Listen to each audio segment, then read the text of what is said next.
বর্তমানে কবরস্থ হয়ে আছেন আমাদের ভারতবর্ষের রাজস্থানে। কোথায় বললাম? আমাদের ভারতবর্ষের রাজস্থানে একজন ব্যক্তি কবরস্থ আছেন, যার পিতার নাম ছিল খাজা গিয়াসউদ্দিন, মায়ের নাম ছিল উম্মুল ওরা, লোকটির নাম খাজা মাইনুদ্দিন। ইরাকের দেশে ছিল তার বাড়ি, রাজস্থানের আজমিরে তিনি কবরস্থ আছেন। তিনি একটি রাস্তা দেখিয়ে দিয়ে গেছেন। তরিক শব্দের বাংলা অর্থ হলো রাস্তা। রাস্তা তিনি একটি রাস্তা দেখিয়ে দিয়ে গেছেন। আমার এই বানানো রাস্তায় যদি তোমরা চলো, গন্তব্যস্থানে পৌঁছাতে পারবে আল্লাহর কাছে। এই রাস্তাটার নাম বলা হয়েছে ইমাম আমাদের এই ঠান্ডা চুপ করে বস আমার ভাইরা, হযরতে খাজা গিয়াসউদ্দিনের বেটা খাজা মাইনুদ্দিন চিশতি আজমিরি সঞ্জারি রাহমাতুল্লাহ আলাইহি, তিনি যে রাস্তাটা দিয়ে তরিকার দিয়ে গেছেন, রাস্তাটির নাম হলো চিশতিয়া রাস্তা। কি নাম? কি নাম? চিশতিয়া তরিকা যাকে বলা হয়। তরিক শব্দের বাংলা অর্থ হলো রাস্তা। এই চিশতিয়া তরিকার প্রতিষ্ঠাতা যিনি, আমাদের রাজস্থানের আজমিরে কবরস্থ আছেন তিনি। আরেকটি রাস্তা বাতলিয়ে দিয়ে গেছেন যিনি, সমস্ত পীরদের স্কন্ধে যার পথ যুগল আল্লাহ রেখেছেন, ইরাকের বাগদাদের জমিনে কবরস্থ আছেন তিনি, যার পিতার নাম ছিল আবু মুসালে মুসা জাঙ্গি, মায়ের নাম ছিল উম্মুল খায়ের ফাতেমা, যার নানার নাম ছিল আব্দুল্লাহ সাওমি, লোকটির নাম আব্দুল কাদের জিলানী রাহমাতুল্লাহ আলাইহি। ইরাকের বাগদাদের জমিনে যিনি কবরস্থ আছেন, লক্ষ লক্ষ বোমা নিক্ষেপ হয়েছে ইরাকের দেশে। আমেরিকার সঙ্গে যখন ইরাকের মতো দ্বন্দ্ব হয়েছিল, কিন্তু তার কবরের একটা বালি বেঈমানেরা খসাতে পারেনি। জোরে বলা যাবে কি সুবহানাল্লাহ, নারে তাকবীর। সমস্ত পীরদের স্কন্ধে যার পদযুগল, আল্লাহর ওলিদের ভিতরে শ্রেষ্ঠত্বের মর্যাদা পেয়েছেন যিনি, ইনি হলেন আব্দুল কাদের জিলানী রাহমাতুল্লাহ আলাইহি। ইনি একটা রাস্তা দেখিয়ে দিয়ে গেছেন। এই রাস্তাটির নাম হলো কাদরিয়া তরিকা। কি নাম? কাদরিয়া। কাদরিয়া। আর একটা রাস্তা বানিয়ে দিয়ে গেছেন যিনি, আমাদের ভারতের পাঞ্জাবের সরহন্দে কবরস্থ আছেন তিনি। আমার ভাই, লোকটির নাম আহমদ সরহন্দি রাহমাতুল্লাহ আলাইহি। সরহন্দের জমিনে তিনি কবরস্থ হয়ে আছেন। লোকটির নাম হলো আহমদ। এই হযরতে আহমদ রাহমাতুল্লাহ আলাইহি একটি রাস্তা তিনি দেখিয়ে দিয়ে গেছেন। রাস্তাটির নাম হলো মুজাদ্দিদিয়া। কি নাম? মুজাদ্দিদিয়া তরিকার প্রতিষ্ঠাতা তিনি। আল্লাহর সঙ্গে সম্পর্ক ছিল তার বড় গাঢ়তর। উনি ডেকে বলছেন, আল্লাহ, আমি গরিবের সন্তান, ভারতের পাঞ্জাবে বসবাস করি, তোমার নবীর দেশে যাওয়ার মতো পয়সা করি আমার নাই, তাই বলে কি তোমার কাবা ঘর আমি দেখতে পাবো না? আল্লাহ তোমার নবী বলেছেন, মান কানা লিল্লাহি কানা আল্লাহু লাহু, যে লোকটি পৃথিবীতে আল্লাহর হয়ে যায়, আল্লাহ তার আপন হয়ে যায়। আর আল্লাহ যখন কোন বান্দা বান্দির আপন হয়ে যায়, অকুল্লা শাইয়ানিয়ান ফাউন্নাস, পৃথিবীর সমস্ত সৃষ্টি ওই লোকটির তখন বন্ধ হয়ে যায়। আগুন তার বন্ধ হয়, পানি তার বন্ধ হয়, সাপ তার বন্ধ হয়, বাঘ তার বন্ধ হয়, মাটি তার বন্ধ হয়, লোহা তার বন্ধ হয়, হাওয়া তার বন্ধ হয়। এমন কোন সৃষ্টি নাই যে সৃষ্টি আল্লাহর ওই প্রেমিক প্রেমিকা বান্দা বান্দির হুকুম তামিলে অস্বীকার করে। আল্লাহ যারা হয়ে যায়, সব সৃষ্টি তাদের আপন হয়ে যায়। আল্লাহ এটাই যদি বাস্তব সত্য হয়, আমার তো অর্থ সম্পদ নাই, মক্কা মুকাররমায় নবীজির মাতৃভূমিতে যে আপনার শ্রেষ্ঠ ইবাদতের ঘর কাবা ঘর দেখব। আমি আপনার বান্দা, এই পাঞ্জাবের সরহন্দে আপনাকে ইবাদত করে যদি খুশি করে থাকি, তাহলে মক্কার কাবা ঘর একটু পাঞ্জাবের সরহন্দে তুমি এনে দেখাও। কারণ তুমি কোরআনে বলেছো, এলাহি তোমার কোরআনের কথা সত্য, ইন্নামা আমরুহু ইযা আরাদা শাইয়ান আইয়াকুলা লাহু কুন ফায়াকুন। জোরে বলা যাবে কি আল্লাহু আকবার? আর একটু চিল্লায়ে বলা যাবে না আল্লাহু আকবার? আল্লাহ বলেন, আমি তোমাদের সেই প্রভু গো, আমি যখন কোন বিষয়ে কোন হুকুম করি, ইযা আরাদা শাইয়ান, কোন কিছু তৈরি করার পরিকল্পনা ইচ্ছা প্রকাশ করি, আইয়াকুলা লাহু, আমার জবাব দিয়ে আমি শুধু একটু বলি কোন হয়, ফায়াকুন, সঙ্গে সঙ্গে সেটা হয়ে যায়। আমার কোনো কিছু বানাতে, তৈরি করতে 1 সেকেন্ডের জায়গায় 2 সেকেন্ড সময় কোনোদিন লাগেনি এবং ভবিষ্যৎ লাগবে না। তোমরা যেন ধারণা করিও না তোমাদের সলিমউদ্দিন চাচা, আব্দুল করিম দাদা, মনোরঞ্জন কাকার মতো আমি আল্লাহ বুড়ো টুড়ো হয়ে গেছি, আমার পাওয়ার শেষ হয়ে গেছে, আর পারবো না, এমন ধারণা যেন কোনোদিন করিও না। আমি অতীতে ছিলাম যেমন, বর্তমানে আছি তেমন, ভবিষ্যৎ থাকবো তেমন, আমার কোনো পরিবর্তন নাই। আমার আল্লাহ পাক এমন একজন পাওয়ারফুল শ্রেষ্ঠ, আমরা যেটা দেখতে পাই না সেটা দেখতে পাই কে? কথা বলে। আমরা যেটা শুনতে পাই না সেটা শুনতে পাই কে? আমরা যেটা জানতে না পারি সেটা আগে জানতে পারে কে? আমরা যে কাজটা তাড়াতাড়ি করতে পারি না সেটাও তাড়াতাড়ি করতে পারে কে? তিনি কেমন তাড়াতাড়ি করতে পারেন পৃথিবীতে তার বাস্তব নজির দিয়েছি। সিরিয়ার জেরুজালেমে আজ যদি আপনি যান, আমার আল্লাহ তাড়াতাড়ি কেমন করতে পারেন তার বাস্তব নমুনা দেখার সুযোগ হবে। পৃথিবীতে একটি বড় পুরানো মসজিদ আছে ওই সিরিয়াতে, জায়গাটির নাম হলো প্যালেস্টাইন। কি নাম বললাম? সিরিয়ার দেশের প্যালেস্টাইনে একটি বড় ইবাদতের ঘর রয়েছে। পৃথিবীর একটি পুরানো ইবাদতের ঘর, নাম তার মসজিদ। এই মসজিদটাকে কোরআনের ভাষায় বলা হয়েছে মসজিদুল আকসা। আমরা যাকে বাংলায় বলি বাইতুল মুকাদ্দাস, আল্লাহর পবিত্র ইবাদতের ঘর। এই ঘরের ভিত গেড়েছিলেন যিনি, নাম তার হযরত পয়গম্বর দাউদ আলাইহিস সালাম। দাউদ পয়গম্বর ইবাদতের ঘরের ভিত গেড়েছিলেন, কিন্তু কাজ শেষ করতে পারেননি। আল্লাহ তাকে আজরাইল দিয়ে চাবি মোড়া দিয়ে পরকালে পাড়ি দিয়ে দিয়েছেন। ওনার 12টি মতান্তরে 15টি ছেলে ছিল। তাফসীরে লেখকেরা বিভিন্ন মন্তব্য করেছেন, কেউ বলেছেন 12, কেউ বলেছেন 15। এই 12 বা 15টি ছেলের ভিতরে কনিষ্ঠ ছেলে ছিলেন যিনি ছোট, লোকটির নাম ছিল হযরতে সুলাইমান। কি নাম? এই ছোট ছেলেটির নাম ছিল সুলাইমান। আল্লাহ অন্য কোন ছেলেকে পয়গম্বর না বানিয়ে, বাদশাহ না বানিয়ে মিশর সিরিয়ার দেশে সুলাইমানকে আল্লাহ বাদশাহ পয়গম্বর বানিয়েছিলেন। বড় ভাইরা তার কাছে মাথা নত করতে উদ্যত হয়েছিল, পয়গম্বর আর নবী হওয়ার কারণে, বাদশাহ হওয়ার কারণে। বাবা অসম্পূর্ণ ইবাদতের ঘরের ভিতর উপরই পয়গম্বর যখন হলেন, বাদশাহ হলেন তিনি, সব সাম্রাজ্যের দায়িত্ব হাতে পেলেন তিনি, বিশ্বব্যাপী বাদশাহিত্য করার সুযোগ পেয়েছিল এই সুলাইমান। আর একজন ব্যক্তি বিশ্বব্যাপী বাদশাহিত্য করার সুযোগ পেয়েছিল, নাম তার সেকেন্দার জুলকারনাইন। কি নাম বললাম? সেকেন্দার জুলকারনাইন।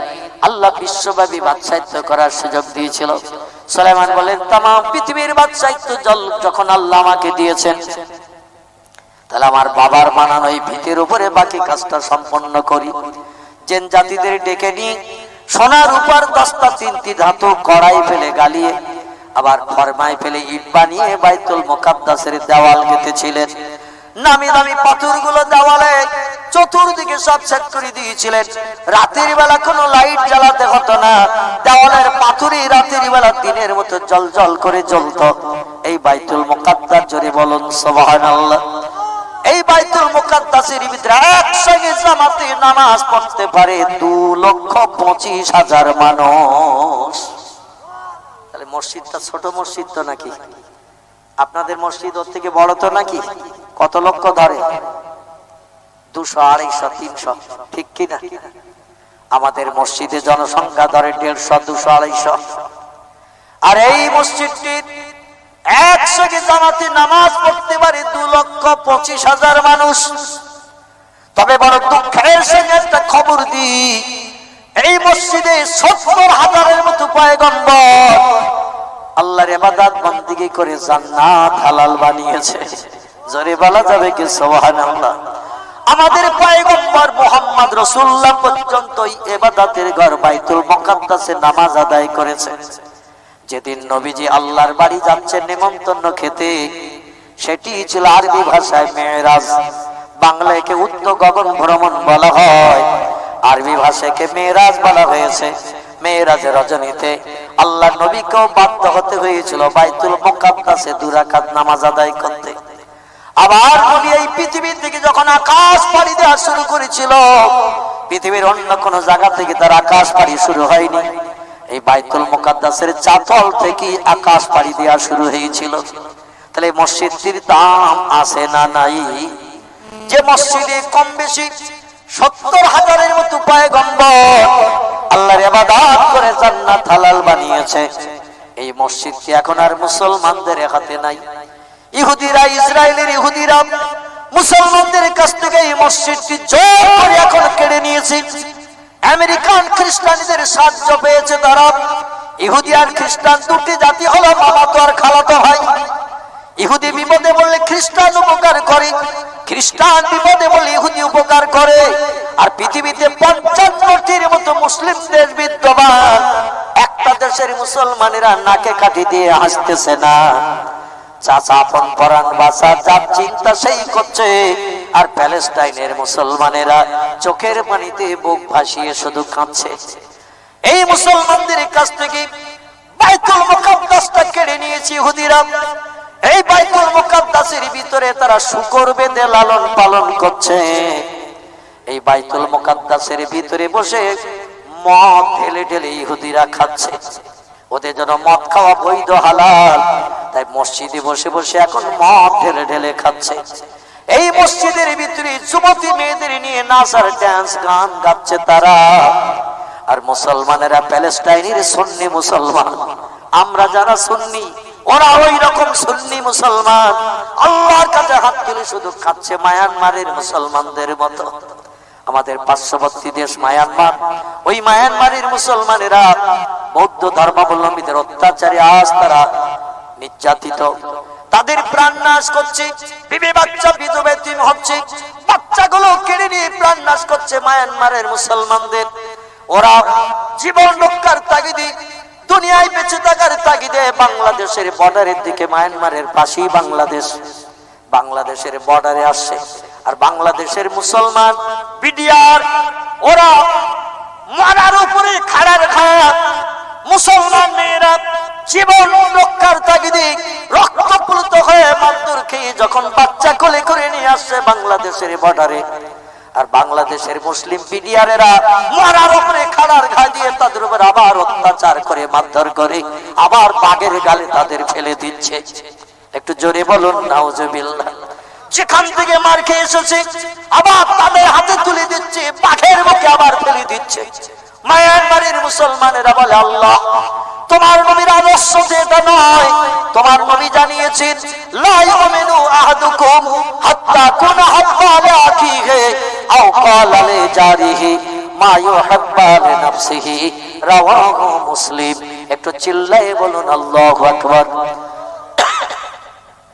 আল্লাহর নবী সোনার জবানিতে জানিয়েছেন, এ সাহাবীরা আমার উম্মতিরা তোমরা শোনো, লা ইউমিনু আহাদুকুম, তোমাদের ভিতরে এই লোকটাই সময় পর্যন্ত কামেলে মুমিন মুসলমান হিসেবে সাব্যস্ত হবে না, আল্লাহর জান্নাত হালাল বানাতে পারবে না, জাহান্নাম হারাম বানাতে পারবে না, হাত্তা কুনা হাব্বা লিআখিহি, যত সময় না পর্যন্ত ওই লোকটি ভালোবাসবে তার ভাইয়ের জন্য, আও ক্বালা লিজারিহি, কিংবা তার পাড়া প্রতিবাসী দেশবাসীর জন্য, মা ইউহিব্বু লিনাফসিহি, যেটা তার নিজের জন্য ভালোবাসে।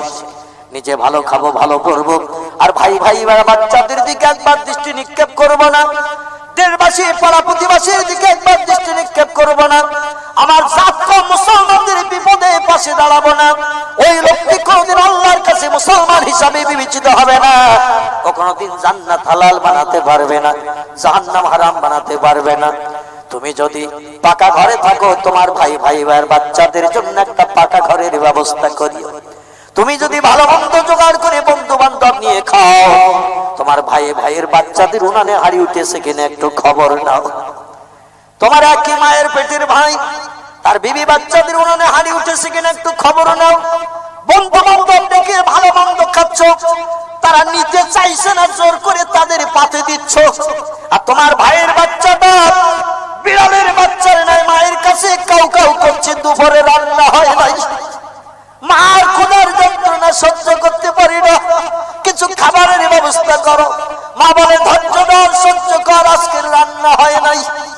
তারা পেটে পেট লাগিয়ে ক্ষুধার বাচ্চারা আর বন্ধুরা নিতে চাইছে না, জোর করে দিচ্ছ তাদের পথে, নষ্ট করছে। আপনি বিড়ালের মুখে দিলেন, আপনি এমন করে গরুর মাসলাই দিলেন, ছাগলের মুখে দিলেন, মানুষ না খেয়ে অনাহারা হয়ে রয়েছে। যত তুমি নামাজ পড়ো, রোজা রাখো, টুপি মাথায় দাও, আল্লাহর জান্নাত তুমি হালাল বানাতে পারবে না। একটা মুসলমান আরেকটা মুসলমানের সঙ্গে যত সময় সম্পর্ক ভালো না রাখবে, তুমি যদি কোরিয়ান কম্বল মুড়ি দিয়ে রাতের বেলা বেবি বাচ্চা নিয়ে ঘুমাও, ভাই ভাইয়ের বাচ্চাদের জন্য অন্তত একটা চাদরেরও ব্যবস্থা করিও। তুমি একটা কাশ্মীরি শাল গায়ে দিয়ে বেড়াচ্ছ শীতের বেলা, তোমার ভাই ভাইয়ের বাচ্চারা বুকে হাত বেঁধে নিয়ে খালি গায়ে ঘুরে বেড়াচ্ছে, একটা গামছাও তাদের গায়ে নাই। নবী বলছেন তুমি মুসলমান নও, জোরে বলুন একটু নাউজুবিল্লাহ।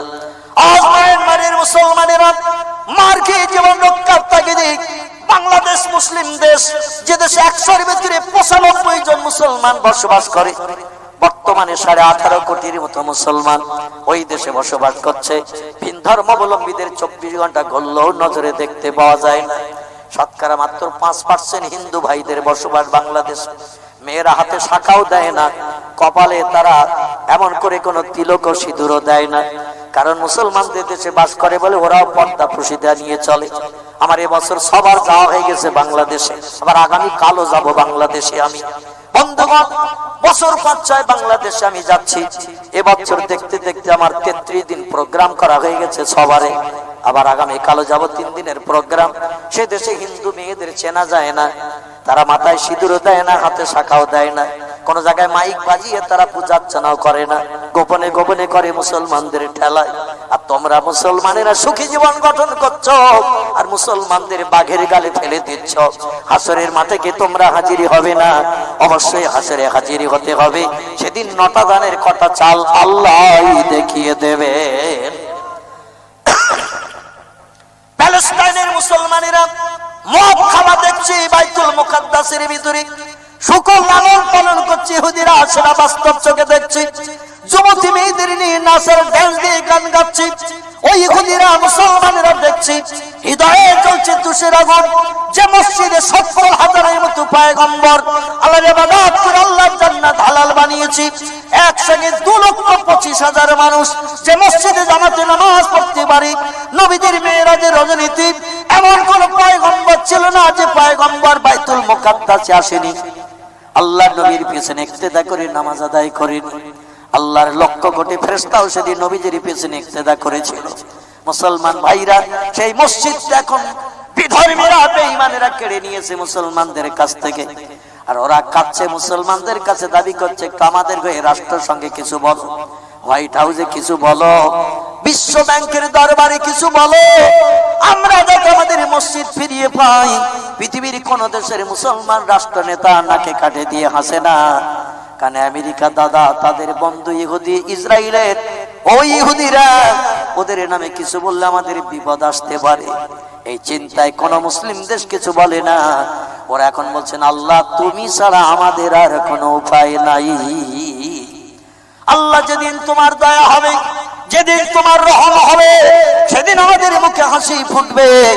আমরা পশ্চিম বাংলা থেকে ওই প্যালেস্টাইনের মুসলমানদের জন্য, মায়ানমারের মুসলমানদের জন্য আমরা দোয়া করি, আল্লাহ তাদের যেন করুণা রহমত দান করে সাহারা দিয়ে মুখে হাসি ফুটান। জোরে বলুন একটু আল্লাহুম্মা আমিন, একটু জোরে বলা যাবে না আল্লাহুম্মা আমিন। আমার ভাইরা, বর্তমান 21 শতাব্দীর যুগে আজকের চাচা আপন পরাণ বাঁচা, এই চিন্তা নিয়ে পৃথিবীর মানুষ চলতে শুরু করেছে। আল্লাহর যে শ্রেষ্ঠ শক্তি আছে এটা মানুষ এখন আর বিশ্বাস করে না, এটা মানুষ আর জীবনের সঙ্গে প্রতিফলিত করতে চায় না, যার কারণে আল্লাহর রহমতের দরজা বন্ধ করে চাবি লাগিয়ে দিয়েছে। আমরা যদি তার প্রেমিক নবীদের জীবন আদর্শের দিকে দৃষ্টি নিক্ষেপ করতাম, এই পৃথিবীতে কিয়ামত পর্যন্ত নবীর আগমন হবে না। নবীর কাজ করবে যারা, তারা হলো ওলিয়া উলিয়ার দল। আমরা ওলিয়া উলিয়াদের জীবনের দিকে যদি একবার দৃষ্টি নিক্ষেপ করতে পারতাম, তাহলে আমাদের কোনদিন মেম্বারের বাড়ি যেতে হতো না, প্রধানের কাছে দরখাস্ত দিতে হতো না, ডাক্তার মাস্টারের কাছে যে যুক্তি বুদ্ধি নিতে হতো না। আল্লাহ আমাদের জন্য যথেষ্ট হয়ে যেত। জোরে বলুন আমিন। আমার ভাইরা, পাঞ্জাবের সারহান্দের আল্লাহর মহান ওলি বান্দা নামটা রহমত সারহান্দি রাহমাতুল্লাহ আলাইহি আল্লাহকে ডেকে বলেন, আল্লাহ মানুষের কাছে যেটা অসম্ভব তোমার কাছে সেটা সম্ভব। কারণ তুমি তো কোরআনে জানিয়েছো, তুলিজুল লাইলা ফিন নাহারে ওয়া তুলিজুন নাহারা ফিল লাইল ওয়া তুখরিজুল হাইয়া মিনাল মাইয়াতি ওয়া তুখরিজুল মাইয়াতা মিনাল হাইয়্যি ওয়া তারযুকু মান তাশাউ বিগাইরি হিসাব। জোরে বলুন একটু আল্লাহু আকবার। আমার আল্লাহ বলছেন আমি কেমন পাওয়ারফুল, আমার শক্তি ক্ষমতা কেমন।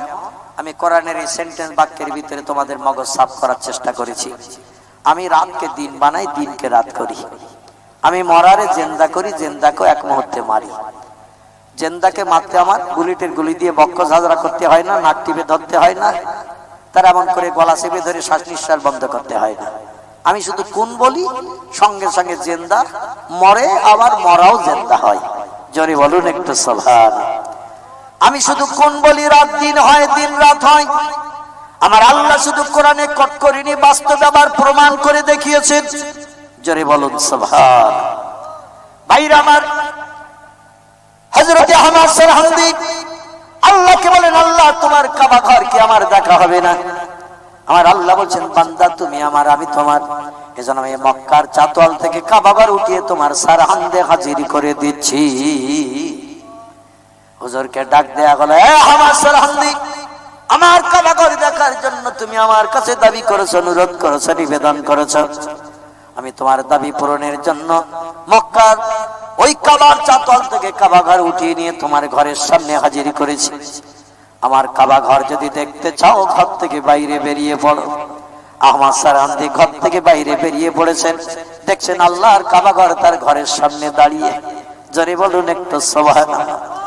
আহমদ সারহান্দি দেখি খুশিতে বাগবাগ, দেখে বলে, আল্লাহ আমি খবরে শুনেছি কাবা ঘরের দক্ষিণ পূর্ব দিকে জমজম কূপ বলে একটি পানির কুয়া আছে নাকি?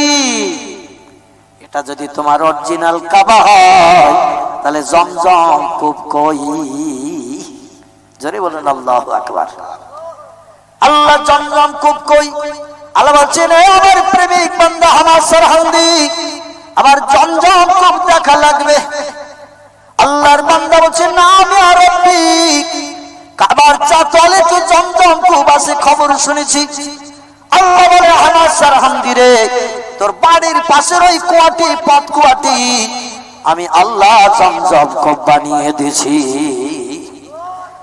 মক্কার জমজম কূপের পানি আর তোর এই পথ কুয়ার পানি আমি অবিকল একই লেভেল বানিয়ে দিয়েছি। মাটির তলা দিয়ে আমার আল্লাহ আন্ডারগ্রাউন্ড করে দিয়ে দিয়েছেন। আমাদের দেশের মানুষ যারা ট্যুর করতে পাঞ্জাবে যায়, আজমিরে যায়, ওই কুয়ার পানি ওখান থেকে ব্যারেল ভরে ভরে নিয়ে চলে আসে। মাসের পর মাস, বছরের পর বছর রাখে। জমজমের পানির যেমন কালার পাল্টায় না, গন্ধ হয় না, পাঞ্জাবের সারহান্দের আহমদ সারহান্দির কবরের পাশের এই কুয়াটির পানি ওই রকম একই লেভেলের, একই স্বাদ আল্লাহ দান করে দিয়েছে। আমার ভাইরা, ইনি পৃথিবীতে একটি রাস্তা বাতলে দিয়েছি। রাস্তাটির নাম হলো মুজাদ্দিদিয়া। কি নাম? মুজাদ্দিদিয়া তরিকা। আর একটা তরিকা রাস্তা আছে, এই রাস্তার প্রতিষ্ঠাতা যিনি আফগানিস্তানের মাজারে শরীফে কবরস্থ হয়ে আছেন তিনি।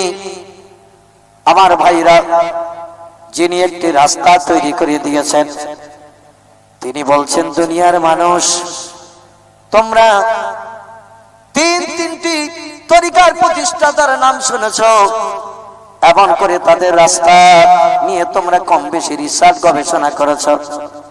আমি ইমাম বাহাউদ্দিন, আমি একটি রাস্তা তোমাদের জন্য বানিয়ে দিলাম। আমার এই রাস্তাটাই যদি তোমরা চলতে পারো, সঠিক গন্তব্যস্থানে পৌঁছাতে পারবে।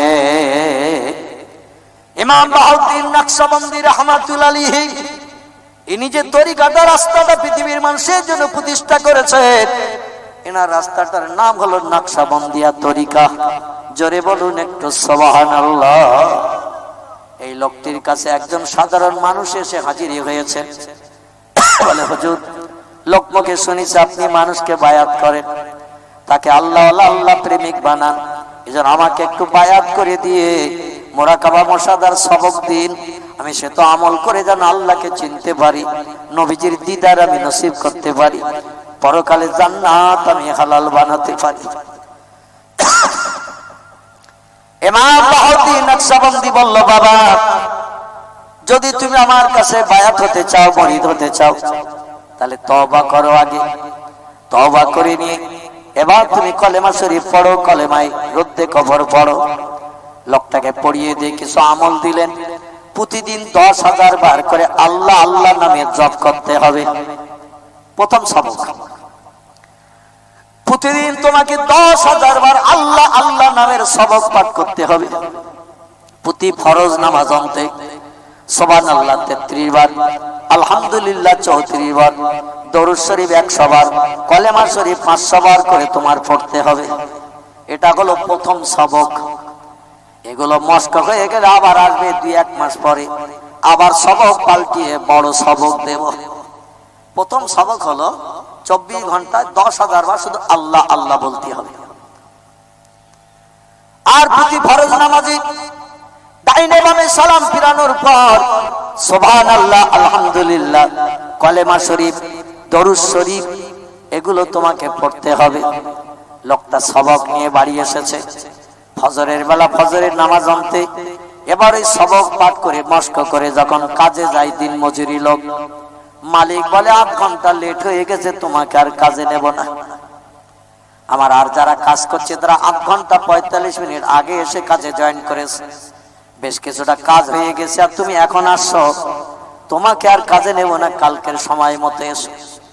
পরের দিন ফজরের নামাজ আনতে সবক মস্ক করতে ওর সময় লেগে যায় বেশি। সবক মস্ক করে যখন কাজে যায়, মালিক বলছে আজও যখন লেট করে এসেছো, কাজে আর নেব না, বাড়ি যাও। লোকটা বাড়ি ফিরে চলে আসে। স্ত্রী বলে, আপনি কাজে গেলেন না? বলে, গিয়েছিলাম, মালিক কাজে নেয়নি। বলে, কিসে কি হলো? বলে, ওই পীর সাহেব ইমাম বাহাউদ্দিন নকশবন্দির কাছ থেকে সবক নিয়ে এসেছি। আরে ফজরের বেলা সবক মস্ক করতে গিয়ে সমস্যা দেখাতেছে, আমার একটু লেট হয়ে যাচ্ছে কাজে যেতে, মালিক আর কাজে নিচ্ছে না, এই জন্য আমি ফিরে বাড়ি এসেছি। বলে, তোমার বাচ্চা কাচ্চার উপায় কি হবে? পরস্পর 2 দিন তুমি মজুরি খাটতে পারোনি, পয়সা পাওনি, বাজার থেকে কিছু কিনে আনোনি, ওনানে হাড়ি চাপাতে পারিনি, এই ছোট্ট ছোট্ট বাচ্চাদের মুখে কি দেব? বলে, আজকের দিন গেছে যাক, আগামীকাল দেখি কি হয়। পরের দিন আবার ফজরের সবক মস্ক করতে করতে নামাজের পর সময় তার লেট তো হবেই হবে। 100 বার দরুদ শরীফ, 500 বার কলেমা শরীফ, সুবহানাল্লাহ, আলহামদুলিল্লাহ জিকির তো তার করতেই হবে। মালিকের খেতে কাজে গেছে, মালিক বলছে তুমি যখন কথা শোনো না, আজকেও তোমাকে কাজে নেব না, বাড়ি যাও। লোকটা বাড়ি ফিরে এসেছে। স্ত্রী ফবিয়ে ফবিয়ে কাঁদে। স্বামী জিজ্ঞাসা করছেন, মাপ কুকিয়া যাও জাতি, কাঁদিস কেন হারা? বলছে, আজ 2 দিন বাচ্চাদের মুখে কিছু দিতে পারি না, তুমি আজকেও কাজ না করে ফিরে এসেছো, তোমার কি বাচ্চার কথা চিন্তা হয় না? আমি না খেয়ে থাকলাম, কিন্তু বাচ্চাগুলো তো থাকতে পারে না। বলে, বিবিরে, পীর সাহেবের নির্দেশ মানতে যে আমার সকালে কাজে জয়েন করা হচ্ছে না, আর একটু লেট হয়ে যাচ্ছে বলে মালিক খুব কড়া, আমাকে কাজে জয়েন করতে দিচ্ছে না। বলে, আমি কি একটা কথা আপনাকে বলবো? মুরিদ বলছি, না মিয়া যাও জাতি, একটা কেন তুমি 5টা বলতে পারো, বলো। বলছেন, আপনি কি একটু হুজুরের কাছে যেতে পারবেন? বলে, কেন? বলে, হুজুরের কাছে যে একটু বলুন, হয় আমাদের হাড়িতে ওঠানোর মতো কিছু ব্যবস্থা করে দেখ, অন্যথা আপনার ফজরের সবকটা কম করে দেখ। ফজরের ওই যে সবকগুলো আছে এগুলো কম করে দিক, যাতে আপনি সময় মতো কাজে জয়েন করতে পারেন, অন্যথা আমাদের উনানে হাড়ি চাপানোর মতো কিছু ব্যবস্থা করে দিক, এছাড়া তো আমাদের বেঁচে থাকা সম্ভব হবে না। স্বামী বলছে, সাদ্দাকতে ইয়া যাও জাতি, বিবি সত্যি তোর মগজে জ্ঞান আছে, তুই যে তত্ত্ব দিয়েছিস তত্ত্ব দুটো মানার মতো যুক্তিযুক্ত, তাহলে আমার সবক এখনো মস্ক যদিও হয়নি, সবক এখনো পূর্ণ আমল করতে পারিনি, তবে বাড়ির ব্যবস্থার জন্য তো কিছু দরকার, যাই দেখে একটু হুজুরের কাছে যাই, হুজুর কোন সুরাহা করে দিতে পারে কিনা। একটা নদী পার হয়ে যেতে হয় ইমাম বাহাউদ্দিন নকশবন্দির বাড়ি, এই সাগরেদের বাড়ি থেকে একটা ছোট নদী পার হয়ে যেতে হয় নৌকায় করে। নৌকায় করে হুজুরের বাড়ি পৌঁছে গেছেন। হুজুর ডেকে বলছেন, মানান্তা মাসমুখী আখি, এ ভাইকে তুমি তোমার পরিচয় দাও। বলে, হুজুর এই কয়েকদিন হলো মাত্র আপনার কাছ থেকে মুরিদ হয়ে আমি বাড়ি গেছি। হুজুর 24 ঘন্টায় 10,000 বার আল্লাহ আল্লাহ নামে জপ করতে হবে। প্রতি ফরজ নামাজ আনতে সুবহানাল্লাহ, আলহামদুলিল্লাহ, দরুদ শরীফ, কালেমা শরীফ, জিকির আপনি দিয়েছেন। ইমাম বাহাউদ্দিন নকশবন্দি বলছে, বাবা তোমার এই 2-4 দিনের ভিতরে কি আমল কমপ্লিট হয়ে গেছে? তোমার কি মস্ক হয়ে গেছে? হৃদয় কি চালু হয়ে গেছে? শাগরেদ বলে, লা ইয়াইহাল ওসাতিস, আমার ওস্তাদ হুজুর গো, 2-4 দিনে কি এটা অন্তরে জপ করা সম্ভব? এখন আমি মস্ক করে অন্তরে সেট করতে পারিনি। বলে, তাহলে আবার কি জন্য এসেছো? বলে, হুজুর ওই ফজরের নামাজের পর সবক মস্ক করতে যে আমি দিন মজুরি, পরের খেতে মজুরি কেটে সংসার চালাই। মালিক আমাকে আর কাজে নিতে চাইছে না। 3 দিন ফিরিয়ে দিয়েছি, উনানে হাড়ি উঠছে না। গরিব মানুষ আমি, আমার বিবি না কে অনাহার, আমি অনাহার, কিন্তু বাচ্চাগুলো আর সহ্য করতে পারছে না। কাউ কাউ করছে, বিড়ালের বাচ্চার মতো খাবারের দাবি করছে তার মায়ের কাছে। তাদের ক্ষুধার যন্ত্রণার কান্না দেখলে আমাদের হৃদয় ফেটে যায়। হুজুর তাই কষ্ট করে নদী পারে আপনার বাড়ি এসেছি। ইমাম বাহাউদ্দিন নকশবন্দি বলছে, বাবা কি আশা নিয়ে এসেছো বলো? বলে, হুজুর আমার ফজরের সবক কিছু কম করে দেন, যাতে অন্য দিন মজুরের সঙ্গে মালিকের খেতে নির্দিষ্ট টাইমে জয়েন করতে পারি। অন্যথা উনানে হাড়ি ওঠানোর মতো কিছু ব্যবস্থা করে দিলে ভালো হয়। হুজুর আপনার কাছে চাওয়াটা যুক্তিযুক্ত না, কিন্তু আমি উপায় পাচ্ছি না আমার বাচ্চাদের মুখের দিকে তাকিয়ে। এই জন্য আমার উনানে হাড়ি ওঠানোর মতো কিছু ব্যবস্থা করে দিলে খুশি হই। ইমাম বাহাউদ্দিন নকশবন্দি বলছে, বাবা আল্লাহর সঙ্গে সম্পর্ক গাঢ়তর তৈরি করতে গেলে সবক কম করা যাবে না। এরপরে আরো বাড়বে বাড়বে বাড়বে বাড়বে, যত দিন যাবে সবক তত বাড়বে। সবক কিন্তু কম করা যাবে না। শাগরেদ বলছে, হুজুর তাহলে উনানে হাড়ির ব্যবস্থা কি কিছু করা যাবে? চাওয়াটা ঠিক না, কারণ আমি নতুন শাগরেদ, আপনাকে এখনো কিছু দিতে পারিনি। আর আপনার কাছে হাত পেতে কিছু চাও, এটা দৃষ্টিকটু নিন্দনীয়। কিন্তু আমার বাচ্চাদের বুকের দিকে তাকিয়ে আমি আর সহ্য করতে পারিনি। আর আমার বিবি পাঠিয়ে দিয়েছে আপনার কাছে, এজন্য আমাদের উনানে হাড়ি ওঠার জন্য কিছু ব্যবস্থা কি করা যাবে? ইমাম বাহাউদ্দিন নকশবন্দি শাগরেদের আক্ষেপের কথা শুনি, তার চোখ ছলছল অবস্থা দেখি দেখা যায়, বাবা শাগরেদ আমার এই হজরার বাইরে যে একটা মাটির ঢিল নিয়ে এসো বাবা, একটা মাটির ঢিল আনো। শাগরেদ বলে, ছুঁড়ে মারবে নাকি? খাবার চাইছি, এই জন্য হুজুর বোধহয় রেগে গেছে। এখনো বাইরে যে চিন্তা করছে যদি নিয়ে না যাই তাহলে আবার হুজুরের হুকুমের খেলাপ করা হবে। হুজুরকে খুশি না করলে তো মাল পাওয়া যাবে না। এখন কি করি? হুজুর তো বলেছে একটা মাটির ঢিল নিয়ে এসো বাইরের থেকে। শাগরেদ চিন্তা ভাবনা করে ঠিক করেছে, বড় ঢিল আর নিয়ে যাব না, কারণ নিয়ে আমার হাত থেকে নিয়ে যদি ছুঁড়ে মারে আর চোখে যদি লাগে তো চোখ কানা হয়ে যাবে, দাঁতে লাগলে তো দাঁত ভেঙে যাবে, ঠোঁটে লাগলে ঠোঁট কেটে দরদর করে রক্ত বার হবে, বুকে যদি লাগে লাঞ্চ ফেটে যাবে। বড় মাটির ঢিল আর নিয়ে যাব না। হুজুর কি কাজে ব্যবহার করবে তা তো বুঝি না, তো একটা ছোট মার্কা নিয়ে যাই। ছুঁড়ে মারলে যদি চোখে লাগে তো পাতা ফলে ফলবে, যেন চোখ টোক কানা না হয়। ঠোঁটে যদি লাগে একটা দাগ যদি কেটে যায় যাবে, দাঁত যেন ভেঙে না যায়। এই চিন্তা নিয়ে শাগরেদ ছোট্ট কাঁচের গুলি মার্কা একটা মাটির ঢিল নিয়ে হাজির হয়েছে।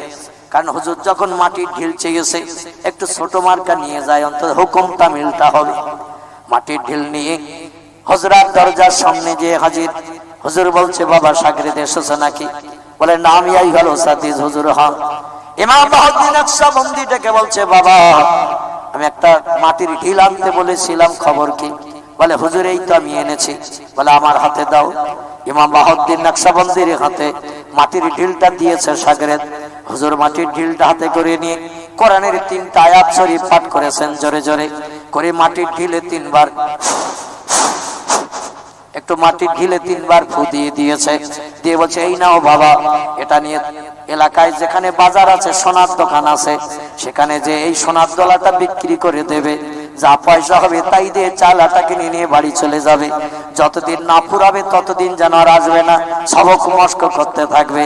যখন ফুরিয়ে যাবে আবার এসে খোঁজ নেবে, আবার তোমাকে কিছু দেয়া যাবে। শাগরেদ বলে, আল্লাহ কি সর্বনাশ করলাম! হুজুর বলল মাটির ঢিল তো আমি এত ছোট কেন এনে বললাম, আর ফু দিয়ে যে সোনার দোলা বানাবে তাও তো আমার জানা ছিল না। ও হাতে করে নিয়ে নাড়াচাড়া করে দেখে 1 নম্বর 24 ক্যারেট, এর ভিতরে খাতখাত কিছু নাই, পাকা সোনা। জোরে বলুন সুবহানাল্লাহ।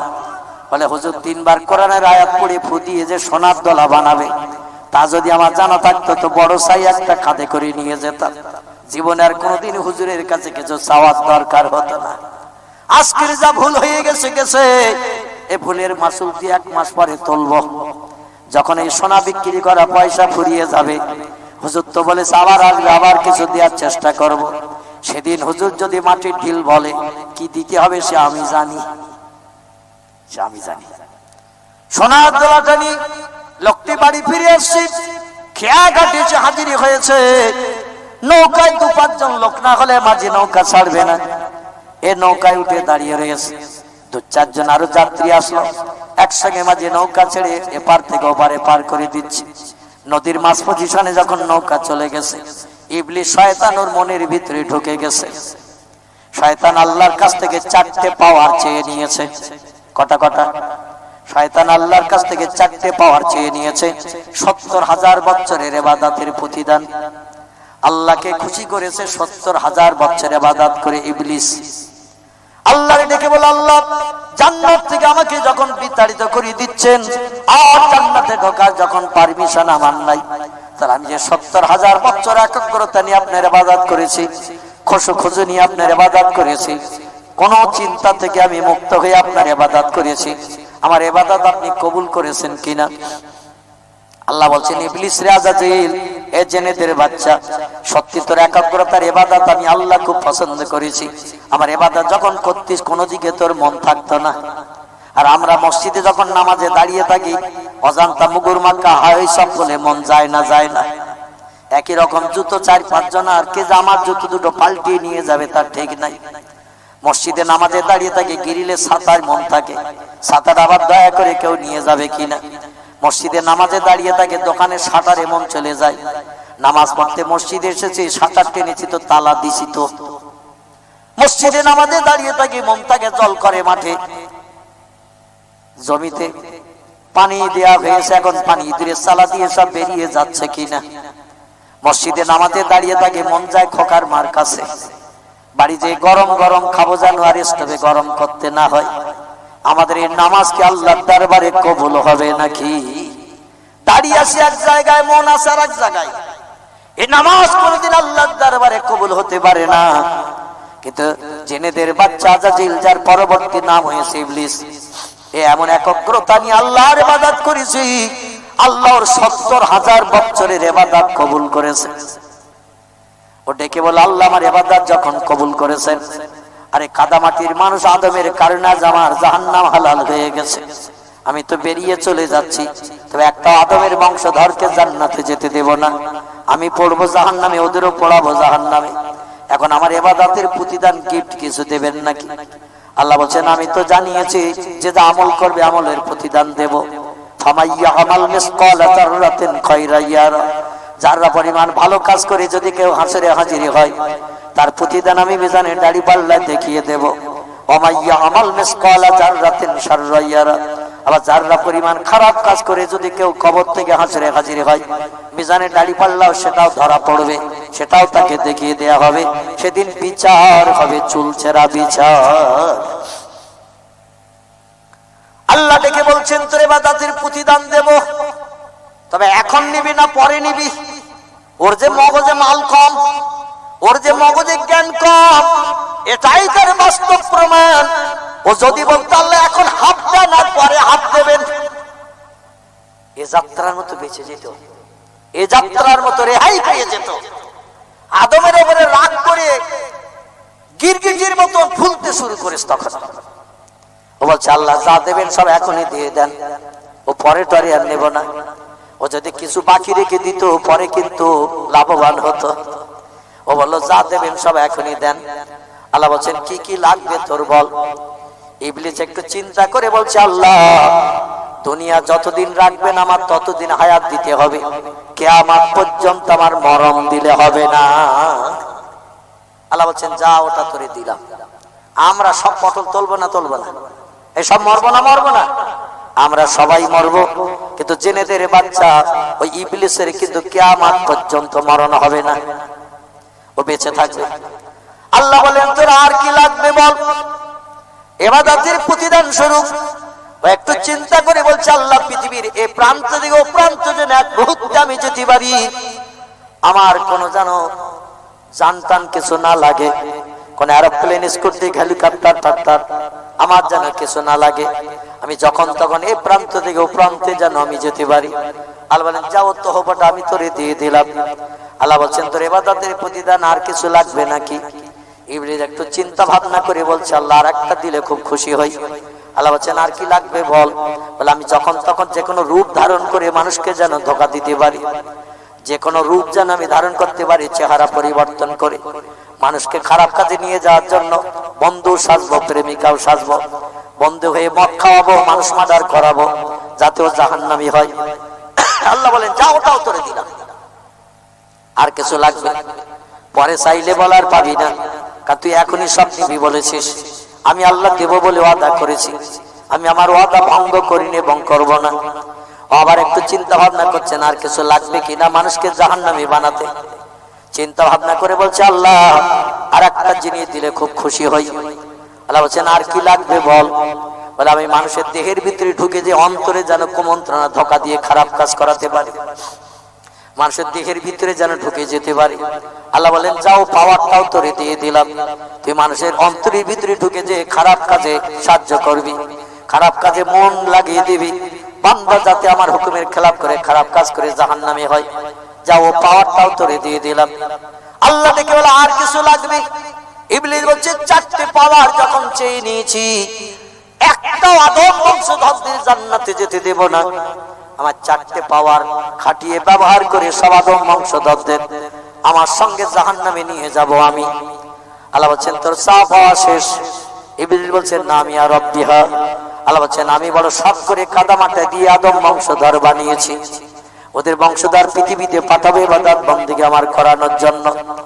তবে আমি ওদের জন্য একটা স্পেশাল তহবা খাস গিফট রেখেছি, তোকে দিয়েছি চারটি, আর মানুষের জন্য আমি আল্লাহ রেখেছি একটি।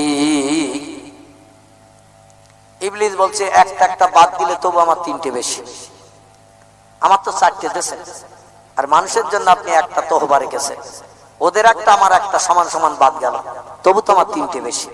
আমার তিনটে যখন বেশি, কোন মানুষ আমার সঙ্গে পাল্লা দিয়ে জড়াতে পারবে না। আল্লাহ বলছে মানুষের জন্য কি তহবা রেখেছিস সেটা তো একটু শুনছিস না। জেনেদের বাচ্চা আজাজিল বলছে আল্লাহ তোমার তো বলার ইচ্ছা দেখছি, তো কি তহবা মানুষের জন্য রেখেছে একটু বলো। আচ্ছা জেনেদের জ্ঞান বেশি না আমার আল্লাহর জ্ঞান বেশি? আমার আল্লাহর জ্ঞান যে কোটি কোটি কোটি বেশি, এটা তো জেনেদের বাচ্চা বোঝেনি। আল্লাহ কি তহবা মানুষের জন্য রেখেছেন তাই এত অহংকার গর্ব করছেন, তাদের সুনাম সুজার শক্তির কথা বলছেন। একটু তহবাদার কথা বলো। আমার আল্লাহ বলছেন শোন, তোর যে চারটে পাওয়ার আমি দিয়েছি, এই চারটে পাওয়ার ব্যবহার করলে একটা আদম বংশধর তোর থেকে বাইরে বেরোতে পারবে না। তোর দলে থাকবে, তোর নেতৃত্ব মানবে, তোর হুকুম শুনবে, তোর কাজ ওরা করবে। কারণ চারটে পাওয়ার ব্যবহার করলে ওরা তোর জাল ছেড়ে বেরিয়ে আসতে পারবে না। সারা জীবন তোর দলে থাকবে, তোর নেতৃত্ব মানবে, তোর কথা শুনবে, তোকে খুশি করবে। কিন্তু বান্দা সারা জীবন তোর দলে থাকার পর মরণের আগে যদি একটাবার আমি আল্লাহ আমার কাছে ফিরে চলে আসে, আমি তাদের সারা জীবনের গুনাহ মাফ করে দিয়ে আমার রহমতের কোলে তুলে নিয়ে আমি তাদের জান্নাত হালাল বানিয়ে দেব। নারে তাকবীর। বান্দারা সারা জীবন তোর দলে থাকবে, সারা জীবন তোর নেতৃত্ব মানবে, সারা জীবন তোর হুকুম শুনবে, তোর দলে কাজ করবে যাতে তারা জাহান্নামী হয়। কিন্তু বান্দার জীবনের শেষে মরণের আগে যদি একটাবার আমার কাছে ফিরে আসে, আল্লাহ যা ভুল করেছে করেছি, অপরাধ যা করেছি করেছি, মদ যা খেয়েছি, সুদের ব্যবসা যা করেছি, মানুষ মার্ডার যা করেছি, চিন্তা গুন্ডামি যা করেছি, অবৈধ মেয়েদের নিয়ে গার্ডেনে পিকনিক স্পটে যে হাওয়া যা খেয়েছি, বিধবার দরজার কড়া নাড়া দিয়ে রাতের গভীরে পয়সার বিনিময়ে চরিত্র যা নষ্ট করেছি। আল্লাহ আর খারাপ কাজ করব না। বান্দাই নিয়ত করে যদি একটা বার আমার কাছে ফিরে চলে আসে, আমি আল্লাহ তাদের সারা জীবনের গুনাহ মাফ করে দিয়ে বেগুনাহ বানিয়ে আমার জান্নাত হালাল বানিয়ে দেব। ইবলিস শুনে কান্না শুরু করেছে। আমার আল্লাহ ডেকে বলছেন, মাফকুকা ইয়া ইবলিস, এই জিনের বাচ্চা, খিবলিসের বাচ্চা ইবলিস, কাঁদছিস কেন? তোর 4টে তওবা দিলাম আর ওদের জন্য একটা তওবা বরাদ্দ করলাম, কাঁদিস কেন? ইবলিস বলে, আল্লাহ আমার আর একটা দাবিকে একটু মানা যাবে? আল্লাহ বলছেন, আর লাগবে না? বলেন, আমার আর একটা দাবি মানলে আমি আর কিছু চাবো না, এই চাওয়াই আমার শেষ। আল্লাহ ডেকে বলছেন, কি দাবি বল? ইবলিস বলছে, আপনি আমার দাবিটা পূরণ করবেন কিনা বলুন। আল্লাহ বলছেন, আগে দাবির কথা বল, শুনিয়ে দেখি, পূরণের যদি সুযোগ থাকে আমি পূরণ করব। তোর দাবিটা কি বল? ইবলিস বলছে, আল্লাহ সারা জীবন আমার দলে যারা থাকবে আমার নেতৃত্ব মানবে, হুকুম শুনবে, মদ খাবে, সুদ খাবে, ব্যভিচারী করবে, মানুষ মার্ডার করবে, ছিনতাই গুন্ডামি করবে, মিথ্যা কথা বলবে, চুরি করবে, বিধবা দরজার কড়া না দিয়ে রাতের গভীরে চরিত্র নষ্ট করে ঘরে ফিরবে, অবৈধ অপরিচিত মেয়েদের নিয়ে দীঘার সমুদ্র সৈকতে যাবে, হলডুব খেলবে, 4 দিন লজ ভাড়া করে থাকবে, পশু হয়ে বাড়ি আসবে, সারা জীবন আমার দলে থাকবে, আমি খুশি হব। আর মরণের আগে আপনার কাছে ফিরে গেলে আপনি জীবনের সব অপরাধ ক্ষমা করে রহমতের কোলে তুলে নিয়ে তাদের জান্নাত হালাল বানাবেন। এটা তো যুক্তিযুক্ত না। আল্লাহ সারা জীবন আমার দলে যদি থাকে আর মরণের আগে বুড়ো বেলায় যদি আপনার কাছে ফিরে যাও, ওদের লাথি মেরে আমার কাছে তাড়িয়ে দেবেন, বলে দেবেন যেখানে ছিলি সেখানে যা, এখন আর আমার কাছে আসলে হবে না। আল্লাহ ওদের একটু তাড়িয়ে দেবেন আমার কাছে, আমার এই 5 নম্বরের দাবিটা একটু কবুল করুন, আর কিছু চাবো না। আল্লাহ বলছেন, যার যা দেওয়ার দেওয়া হয়ে গেছে, আর পাল্টা পাল্টি হবে না। জোরে বলো নারে তাকবীর। আল্লাহ শয়তানের 5 নম্বরের দাবিটা যদি কবুল করত, আমরা জীবনে আর জান্নাতে যাওয়ার সুযোগ পেতাম। একটা লোক কি বলতে পারবেন আমার জীবনে কোনো ভুল নেই, আমার জীবনে কোনো অপরাধ নেই? রাসূল বলছেন, কুল্লু বনি আদম খাত্তাউন, প্রত্যেকটা আদম বংশধর গুনাহগার, প্রত্যেকটা আদম বংশধর গুনাহগার। গোনা নাই, ভুল নাই, পাপ নাই এমন মানুষ পৃথিবীতে কেউ নাই। মানুষ মাত্রই অপরাধী, কম বেশি অপরাধ ভুল আছে আমার ভাইরা। আর আমাদের অপরাধের হিসাব যদি আল্লাহ হাসরে নেয়, সেদিন চুলচেরা বিচার হবে, বিপদের সম্মুখীন হতে হবে না? হবে না? কিন্তু আল্লাহ বলছেন, কুল ইয়া ইবাদিয়াল্লাযীনা আসরাফু আলা আনফুসিহিম লা তাকনাতু মির রাহমাতিল্লাহ ইন্নাল্লাহা ইয়াগফিরুয যুনুবা জামিআ ইন্নাহু হুয়াল গাফুরুর রহিম। জোরে বলুন একটু আল্লাহু আকবার। আল্লাহ কোরআনে কোট করেছেন আমাদের মুখে হাসি ফোটানোর জন্য। আল্লাহ বলেন, কুল, আমার হাবিব আপনার উম্মতদের আপনি বলে দিন, জানিয়ে দিন, ইয়া ইবাদিয়াল্লাযিনা আসরাফু, আল্লাহর বান্দা বান্দীরা নফসের তাড়নায় পড়ে, কুমন্ত্রণায় পড়ে, ধোঁকায় পড়ে, শয়তানের অসহায় পড়ে জীবনে যত তোমরা ভুল ত্রুটি করেছো, অপরাধ করেছো, লা তাকনাতু মির রাহমাতিল্লাহ, আল্লাহর করুণা থেকে তোমরা কেউ নিরাশ হবে না। আল্লাহ তোমাদের বঞ্চিত করবে না। অপরাধ যদি আমার আল্লাহ তোমাদের ক্ষমা না করে, তাহলে তোমরা জাহান্নামী হবে, শয়তান খুশি হবে, আল্লাহ খুশি হবে। আল্লাহ শয়তানকে অখুশি করতে চায়, উনি নিজে খুশি হতে চায়। তাই তিনি কোরআনে জানিয়েছেন, লা তাকনাতু মির রাহমাতিল্লাহ। ভুলভাল করেছো তো কি হয়েছে, মদ খেয়ে ফেলেছো তো কি হয়েছে, সুদের ব্যবসা করেছো তো কি হয়েছে, ছিনতাই গুন্ডামি করেছো তো কি হয়েছে, মানুষ মার্ডার করে ফেলেছো তো কি হয়েছে, বিধবার দরজার কড়া নাড়া দিয়ে চরিত্র নষ্ট করে এসেছো তো কি হয়েছে, অবৈধ মেয়েদের নিয়ে সিনেমা যাত্রা থিয়েটারে যে পাপড় ভাজা বাদাম আর ফুরুলি খেয়ে এসেছো তো কি হয়েছে। লা তাকনাতু মির রাহমাতিল্লাহ, আমার করুণা থেকে তোমরা কেউ নিরাশ হইও না। ইন্নাল্লাহা ইয়াগফিরুয যুনুবা জামিআ, তোমাদের সারা জীবনের গুনাহ আমি আল্লাহ মাফ করে বেগুনাহ বানিয়ে আমার জান্নাত হালাল বানাবো, আমি কোরআনে ওয়াদা করেছি। জোরে বলুন একটু সুবহানাল্লাহ। অন্যায়কে অন্যায় জেনে, ভুলকে ভুল জেনে যদি একটাবার আমার কাছে তোমরা ফিরে এসো, আগুনে কাঠগুলো দিলে যেমন কাঠগুলো পুড়ে ছাই হয়ে যায়, আমি আল্লাহ কলেমার আগুনে, তওবার আগুনে তোমাদের সারা জীবনের গুনাহগুলোকে maaf করে দিয়ে আমি আল্লাহ তোমাদের মাসুম বানিয়ে জান্নাত হালাল বানাবো। নারে তাকবীর। আমার ভাইরা, এই জন্য ইবলিস শয়তানকে দিয়েছিল, আল্লাহ আমার 5 নম্বরের দাবিটা কবুল করুন, আমার নেতৃত্ব মেনে সারা জীবন চলবে যারা, আর জীবনের শেষ বেলা আপনার কাছে ফিরে গেলে লাথি মেরে তাড়িয়ে দেবেন আমার কাছে। যে দলে সারা জীবন ছিল ওই দলে যা, এখন শেষ বেলা আমার কাছে আসলে আর হবে না। আপনি এই 5 নম্বরের দাবিটা কবুল করুন। আল্লাহ বলেন যাদের যা দেয়া হয়ে গেছে আর পাল্টা পাল্টি হবে না, কম বেশি হবে না। এজন্য আমরা উম্মতি মুহাম্মাদি আদম বংশধর যাত্রার মতো বেঁচে গেছি। আমার ভাইরা, এই যে আল্লাহর কাছ থেকেও চেয়ে নিয়ে এসেছিল, যখন তখন মানুষের দেহের ভিতরে ঢুকতে পারবে কুমন্ত্রণা দিতে, ওই নৌকায় করে যাচ্ছিল সাগরে, সোনার দোলাটা তার পকেটে, কত সাতটা চিন্তা করছে বাড়ি যাব, বাড়ি যে বাজারে যেখানে মার্কেটে সোনার দোকান আছে সেখানে যে সোনার দোলাটা বিক্রি করব, বেশ কিছু পয়সা হবে, চাল আটা শাক সবজি মাছ কিনে নিয়ে বাড়ি যাব, বাচ্চাদের বুকে কিছু খাবার তুলে দিতে পারবো, এই চিন্তা ভাবনা নিয়ে বাড়ি যাচ্ছে। আর শয়তান মনের ভিতরে ঢুকে যাচ্ছে, ওই ছোট্ট সোনার দোলা ক পয়সা হবে, ও ছোট্ট সোনার দোলা তোর ক পয়সা হবে আর কদিন চলবে।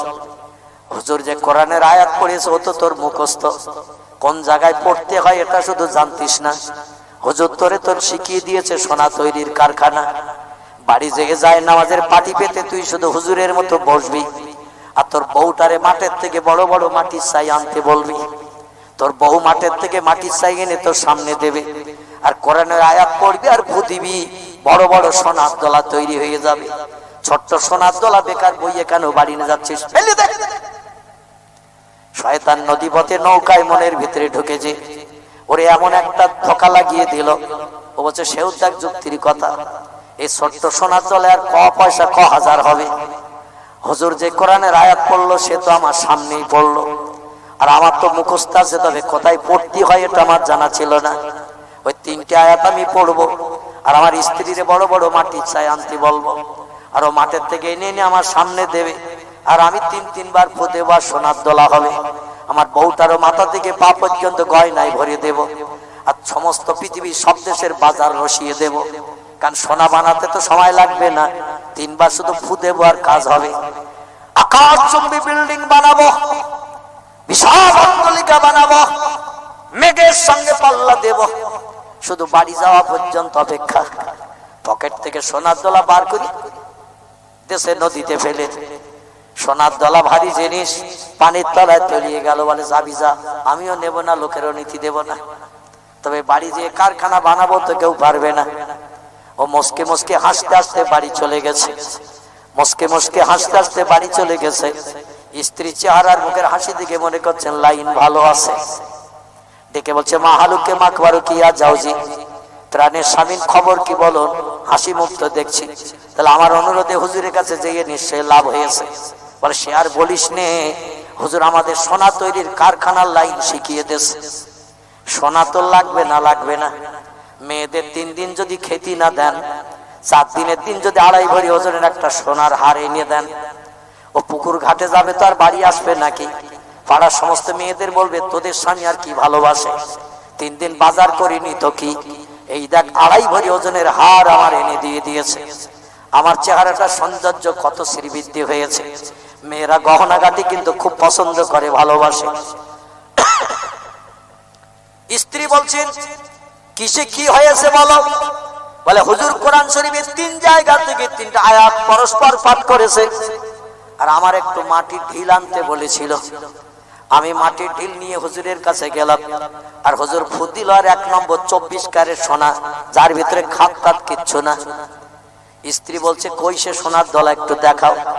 বলে ছোট্ট সোনার দলা ফেলে দিছি নদীতে।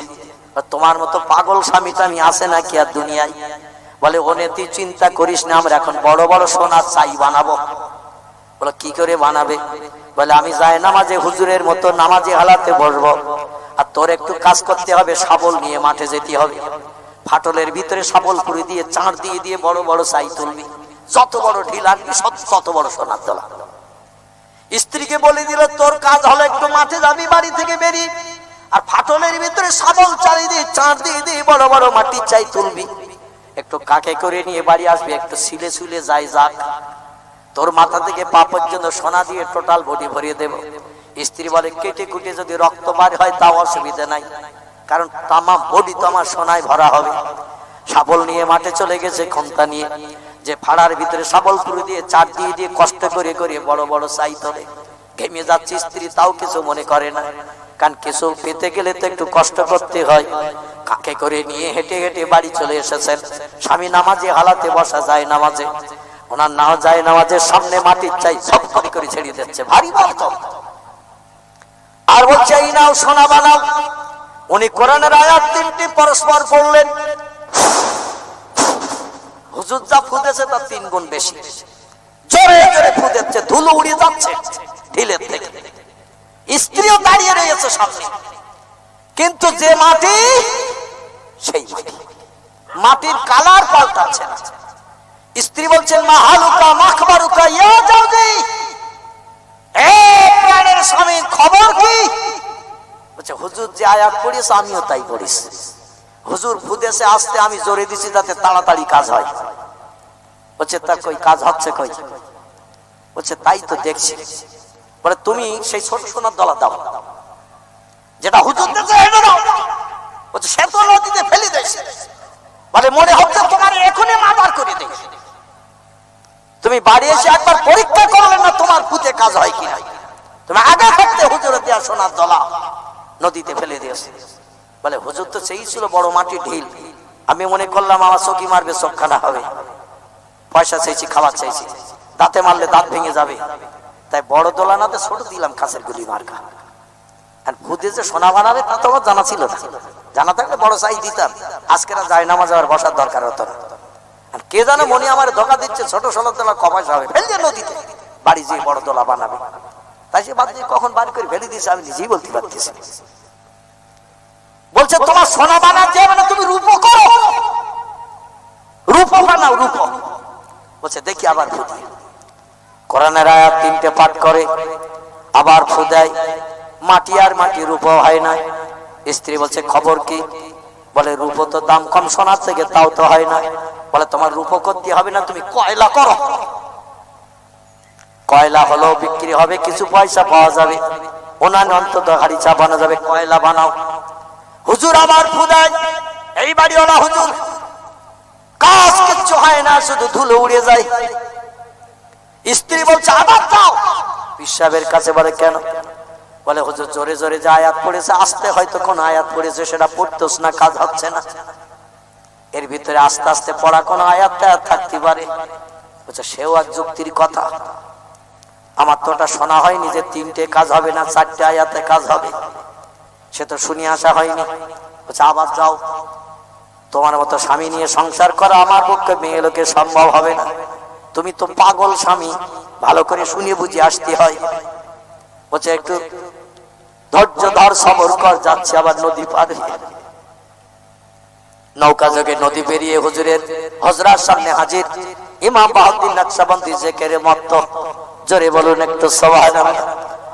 পিছনে বাসের কাছে দাঁড়িয়ে হুজুরের জিকির আজগার শেষ হয়ে গেছে, ঘাড় ঘুরিয়ে তাকিয়ে দেখে কতদিনে সেই সাগরে দেশে দাঁড়িয়ে আছে। ইমাম বাহাউদ্দিন নকশবন্দির বুঝতে দেরি হলো না, খুব লোভী লোক।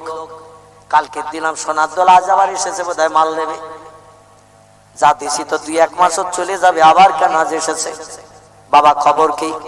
কালকে যে সোনার দোলা দিয়েছিলাম, বলে হুজুর সে বাড়ি পর্যন্ত পৌঁছায়নি।